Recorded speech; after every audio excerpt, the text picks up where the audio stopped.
Lo cierto es que va a ser muy utilizado, va a ayudar mucho en el control y la evolución de los pacientes, pero necesitaremos más. Pues ya le decíamos, esa es la esperanza en la lucha contra el coronavirus, porque la Agencia Europea del Medicamento ha avalado el uso en concreto de ese fármaco, del Remdesivir, después de un estudio con centenares de pacientes, un estudio, también le decíamos, en el que han participado pacientes y hospitales españoles. Vamos a saludar a Gabriel Reina, que es microbiólogo. Bienvenido, muy buenas noches. Hola, buenas noches. ¿Podríamos decir, quizás resumiéndolo mucho, que el Remdesivir es un fármaco que ayuda pero no cura? Bueno, efectivamente va a ser un fármaco que ha mostrado cierta eficacia y que va a ayudar, ¿no? Lo que pasa es que de momento parece que puede disminuir el tiempo de recuperación de los pacientes, pero de momento no ha demostrado tampoco un descenso importante o significativo en cuanto a la mortalidad, ¿no? Que sería lo más deseable. Doctor, ¿y por qué no se puede utilizar en pacientes menores de 12 años y solamente en aquellos que tienen síntomas más graves? ¿Por qué no se puede utilizar en el resto? Bueno, de momento las indicaciones normalmente para las que se aprueba un fármaco están ligadas al uso que se ha hecho en los ensayos clínicos de un fármaco, ¿no? Entonces, por eso normalmente la aprobación que recibe un fármaco pues puede estar limitada en cuanto al grupo de edad o al grupo de pacientes, pero sí que de todas formas la idea de este tipo de fármaco es un fármaco que actúa contra el virus directamente, contra la multiplicación del virus. Entonces es un fármaco que tendremos que ir viendo también si más adelante se demuestra una mayor eficacia incluso en un uso en casos más leves, por ejemplo, o en casos precoces, porque probablemente un fármaco de estas características, cuando mejor va a actuar, va a ser en los primeros momentos de infección, en los primeros momentos de multiplicación del virus en el organismo, antes de que progrese la infección. Bueno, nos dice que hay que seguir, por tanto, estudiando y mucho este fármaco, este medicamento, pero ¿por qué la Agencia Europea del Medicamento lo avala? ¿Qué supone que lo avale esa agencia? Y sobre todo, ¿por qué este fármaco sí es el primero y otros no?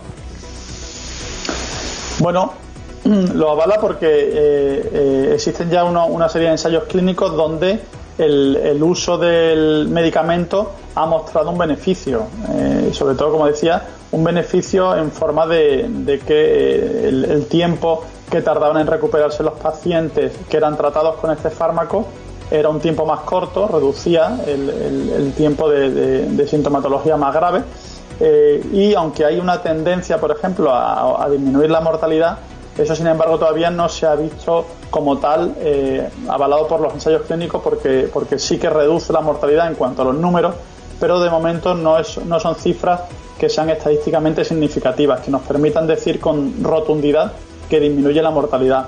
Pero son datos ya favorables y que van a permitir utilizar este fármaco con esta indicación fuera ya de lo que se estaba utilizando como tal, que eran ensayos clínicos, que era el uso compasivo que se llama, ¿no? Que es utilizar un fármaco sin una indicación específica. Ahora ya, teniendo esta indicación, el uso de este fármaco va a ser más fácil, se va a aumentar el uso del fármaco, nos va a permitir conocer más características, porque todo esto ha empezado, digamos, por los datos que había in vitro. O sea, sabía que el fármaco actuaba contra el virus cuando se utilizaba en el laboratorio, actuaba contra el ébola, que fue contra el virus que se desarrolló, actúa contra otros virus, es un antiviral de amplio espectro y probablemente tenga muchos beneficios, ¿no? Lo que pasa es que no es la panacea, como bien decía Fernando Simón.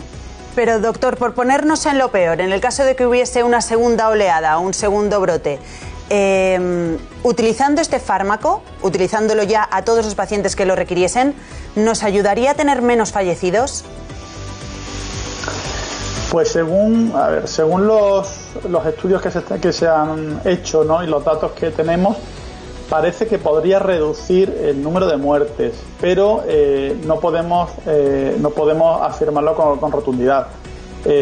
Parece que ayuda y probablemente, como decía, ¿no? va a ayudar más en la medida que se use de forma más precoz, pero en ese sentido, bueno, pues no tenemos todavía unos datos que nos digan que el fármaco tiene una eficacia altísima. Tiene eficacia, pero probablemente el uso más amplio que se va a hacer del fármaco gracias a esta aprobación nos va a permitir conocer más características y más detalles del tipo de pacientes en el que se puede usar, que se pueden beneficiar, del momento idóneo de uso del fármaco y en ese sentido, bueno, pues ser un fármaco que ayude a que los cuadros graves, que normalmente se complican ya también por fenómenos inflamatorios exacerbados, ¿no? Y donde ya hay que entrar con otro tipo de fármacos como la dexametasona, de la que se ha hablado también recientemente, ¿no?